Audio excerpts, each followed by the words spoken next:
I was recently approached by Samsung to check out their brand new Galaxy XR headset.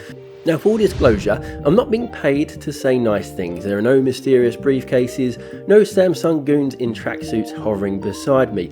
These are my honest thoughts, with a slight caveat that I haven't actually used the headset yet. However, what I have done is dive into hours of research, early impressions and analysis, plus I've been in the VR space for over a decade, so hopefully I can offer you something a bit different by bringing you what I think are the 3 big considerations you need to think about before adding this to your cart. Now, speaking of adding this to your cart, if you find this video helpful, I do have an affiliate link below, so if you want to get this device and support the channel, please do check out that link in the description. So the first big consideration is use case. What are you actually doing with this thing? So from everything I know so far, the Galaxy XR isn't trying to be a hardcore VR gaming headset like the Quest 3.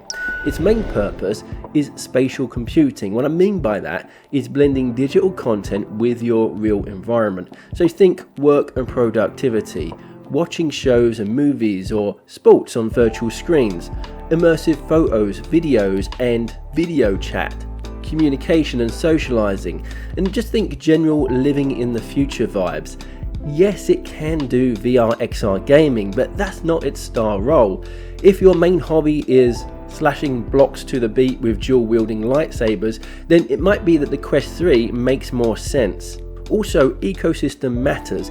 If you live in the Apple matrix, I'm talking MacBook, iPhone, iPad, then the Samsung Galaxy XR's main competitor, the Apple Vision Pro, will slot into your life more smoothly. But if you're more Android centric and the thought of airdropping sends shivers down your spine, then Samsung's XR device will probably feel a lot more natural, a lot more intuitive, and fit into your life and your technology ecosystem a lot better. So once you figured out if this is the device for you in terms of the use case, you got to also think about comfort. Basically, will this thing hurt my face? And this is a huge one, because if a headset is uncomfortable, it doesn't matter how amazing the tech is. It will just end up living in your drawer next to all the other things that you've purchased and regretted. The Galaxy XR uses a halo strap that distributes your weight across your forehead and the back of your head, not directly on your cheeks and your nose. And I can personally attest to the halo strap being one of the most comfortable configurations that I've used on a VR headset. Let's also talk about weight here too, because that's very important. The Galaxy XR has a weight of about 544 grams with the strap. Now the Quest 3 is actually lighter at 515 grams, but you've got to remember that the Quest 3 comes with a cloth strap, which basically feels like strapping the headset to your head with a sock. It's awful. And after about 30 minutes of wearing that thing, you'll be begging for mercy. So if we pair the Quest 3 with the official Elite strap, which is a much more comfortable strap and a much fairer comparison, it becomes 700 grams, so it becomes heavier. Apple Vision Pro M5, about 800 grams. So yes, the Galaxy XR is by far one of the lightest headsets and lands in a pretty sweet spot for comfort. Now there is one downside to the ergonomic sleek design of this headset, and that is the adjustment knob on the back. If you like reclining in a chair to watch movies, your skull will now be committed to a relationship with that dial that makes it really hard to lay back or sit back and rest your head, which is not ideal. And finally, we come to my third main consideration, and that is price versus features. So let's get down to reality here.